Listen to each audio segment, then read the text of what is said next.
अब अपन बात करेंगे गोट फार्मिंग वर्ड हटा करके गोट इंडस्ट्री कैसे बनानी है। अब मैं आपको ये मॉडल समझा रहा हूँ। उस मॉडल में क्या है, सपोज अपन 10 बकरियां 20 में से ऐसी होंगी जो एक एक बच्चा लाएगी, 10 ऐसी होंगी जो 2 बच्चे लाएगी। फिर मैं उनका ब्याह का लिख लूंगा, 5 महीने में बेचेगी, 2 साल में 3 बार बेचेगी। अमूमन आज जो मेरे पास फीमेल बच्चा पैदा हो रहा है वो 10-11 साल में 10-11 महीने में पैदा, मतलब वो हिट में रहता है। कोई 12 में आ जाए, कोई 11 में आ जाए, अच्छा अपने डाइट 10 में आ जाए, अमूमन 10 से 12 महीने में हिट में आ जाएगा। अगले 5 महीने गैप फिर होगा, मतलब जो बकरी बैठने लग जाएगी वो 2 साल में 3 बार जाएगी। अब अपने को ये नहीं करना कि आगे ब्यागी 1 लाई तो अच्छा है, 2 लाई तो अच्छा है। अपने को बोले इसलिए समझाए, अपन क्या करना है उसका रिकॉर्ड रखना है। जो बकरी 3 ब्याहों तक 2-2 बच्चे लाए या 3 बच्चे लाए, वो अपने बाड़े की जान है वो किस में आएगी, वो थर्ड वाल में आएगी, छोटे में आएगी। जो अपने एनवायरमेंट में अपने घर में अपने डाइट पे मैक्सिमम प्रोडक्शन देने लग जाए उसको तो रखना है, वो तो बाड़े की जान है, वो बीज है अपना, अपने घर का बनाया हुआ। अब मान लो कई बार बकरी 1 ले आए, कई बार 2 ले आई। मान लो पहले गांव में 1 लाई, दूसरे में 2 ले आई, तीसरे में फिर कमजोर होगी 1 ले आई। जो 1-2 ले आए वो कौन सा हर्ड है, प्रोडक्शन हर्ड।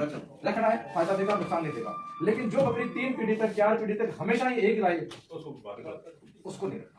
अब अपन क्या करते हैं, सारों को घसीटते हुए चलते हैं। मेरे जैसा कोई पहुंचता है, जैसे मान लो इनके पास 21 हर्ड है, मान लो 200 का है, धीरे से कुछ यार 2-2 खून लिया हुआ है, पता ही वही मैं 5 बकरी जो 2-2 लिया निकाल दी। इन्होंने अपने एनवायरमेंट में 5 साल से मेहनत की, सेट किया, वो माल जो इनका क्रीम थी वो तो मेरे को ले गया, पता नहीं क्या दे दिया। आगे बात समझ में, उस बीज को अपने को आगे रखना है ताकि वह 1-2 वाला भी धीरे धीरे खत्म हो जाए। अपन जो प्रोडक्शन हड़प अपन बेच ना, फिर और हड़प अपन।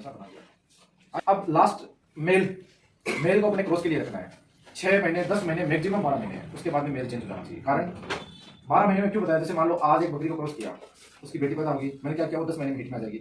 अब माँ ने भी कोई क्रॉस कर है, बेटी ने कोई क्रॉस कर होगी, तो धीरे धीरे जो इनका इनब्रीडिंग होती जाएगी ना, तो वो मजा नहीं आएगा और हट बनाने वाला है। तो हर 10-12 महीने में बकरा चेंज कर दो। जो अच्छे आदमी आपस में कर रहे हैं इंटरचेंज कर लो। उस बकरी का रखो जो 2-3 बच्चे लाती है बकरा, सिलेक्शन में भी ध्यान दो ताकि उसमें भी वही जीन आए, वही गुण आए जो 2-3 बच्चा देने वाला हो। ये सारे की पॉइंट। आपने बोला कि हर 12 महीने के अंदर बकरा चेंज करो एकदम से। तो बकरा अपने जो रेवड़ में छोटे बकरे थे उनको रखा जा सकता है क्या, दूसरी रेवड़ से लाना पड़ेगा?